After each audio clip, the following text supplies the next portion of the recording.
And over here at the bottom left-hand corner of Antiga Shipyard, we have our green Terran player from the team Empire. Their champion is Kos.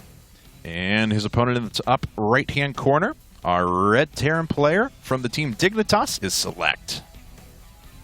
Oh, I see what Kos is doing. I was always like, why does he put 3 Gs with GGG? Good game, good luck. Because it's good game, good luck, have fun. That's why. Yes. Okay. I'm a little bit slow apparently today.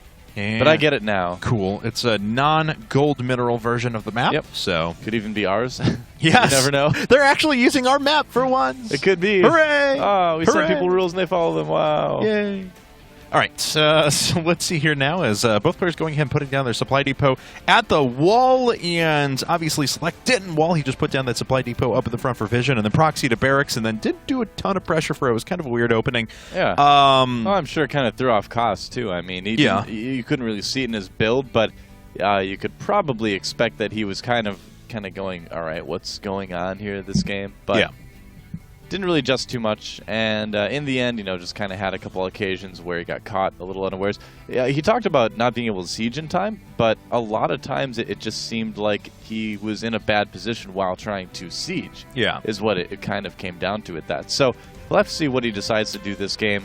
Gas at barracks at the normal timing for him, so nothing out of the ordinary. Yeah, I certainly want to take nothing away though from the lag issue and things like that. I mean, that is very real and very present. In addition, so I mean, I very much appreciate Kos for playing through that, regardless. So I mean, it's good to see him compete in this with his all night after night. So, and I mean, a couple of those times, yeah, I mean, it can't be overstated enough that lag is legitimately a problem. So, yeah, well, who knows? Might be something that is fixed in future iterations of the game. Who knows what tricks Blizz has up their sleeve to kind of fix things like that. Did you see right away on the barracks there? Did you see the Blizzard CEO actually in the GSL crowd with a big sign that said IPL 4 plus GSTL in Vegas April 6th for the 8th? That was awesome. It's gonna be fun.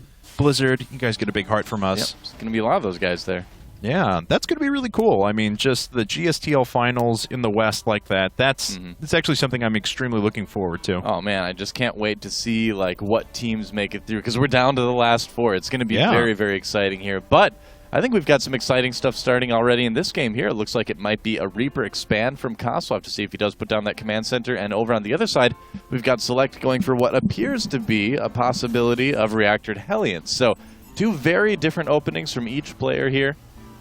Yeah, we'll see what SeleCT decides to move into here after that, if he's going to continue to sit on one base and, start a second gas or something like that, or if he's going to move up to an expansion after he gets some reactored Hellions out there, or if he even wants to put up a starport and start doing some damage that way as well. So, back at Kos' side of things, he is expanding after the Reaper came out. No real surprise there. The Reaper sitting at the middle of the map right now. Yep, and the Wallen's not quite complete, so SeleCT is going to get to see absolutely everything in his opponent's base. Yeah. That Reaper not even home right now to do any damage to the SCV, so yeah, he's going to scout everything there. Yes, he sees it all. He's like, oh, okay, so this is exactly what you're doing. Interesting.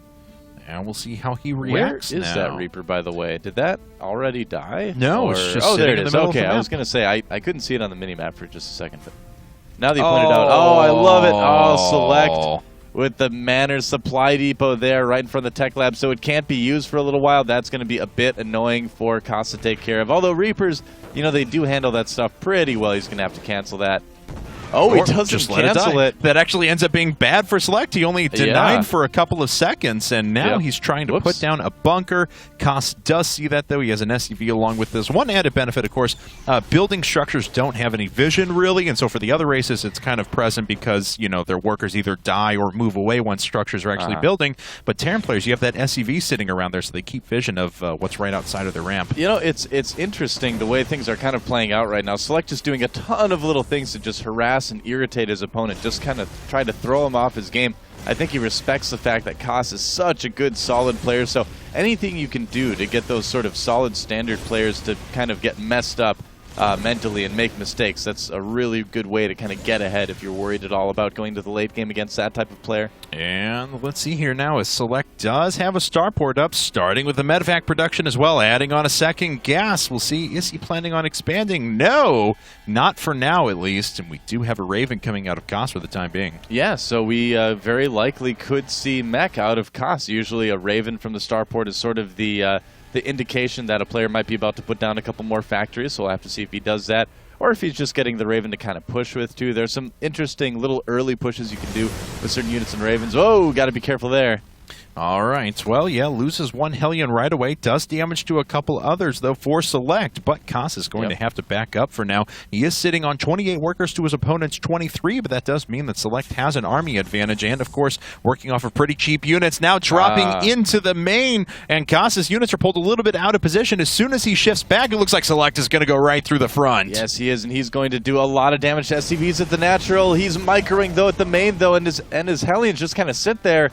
Yeah, they don't really do a whole lot to those SCVs. Just take out their anger on another Hellion here. So overall, Koss responding very, very well to this two-pronged attack from Select. Oh, and the Viking is out now, too. Yeah, Select is going to have to drop these units down at the back. If he moves, he can maybe take out that Viking at the same time, and it looks like that's what he's going to try and do, but Koss reacting very quickly, bringing that back, but Select just pushing right through the front, forces an auto turret out of his opponent's Raven, and he is going to run right into the main. Yeah, and you know what? At the very least, he's denying a ton of mining time. Oh, and the best way to deny mining time is to kill the people mining. Oh, wow. And that is exactly what he's doing. A lot of damage being done by these Hellions early on. Wow. Oh, this has got to be frustrating. And you can see it from Koss. Oh, my God. Oh, man. Another quick loss for Empire Koss. Oh, boy. Can't move. Unfortunately, he is not terribly happy right now. The last of the Hellions go down for Select, and I think that is going to be all she wrote. So, oof. And well, his internet today is so good, he says. There's the G.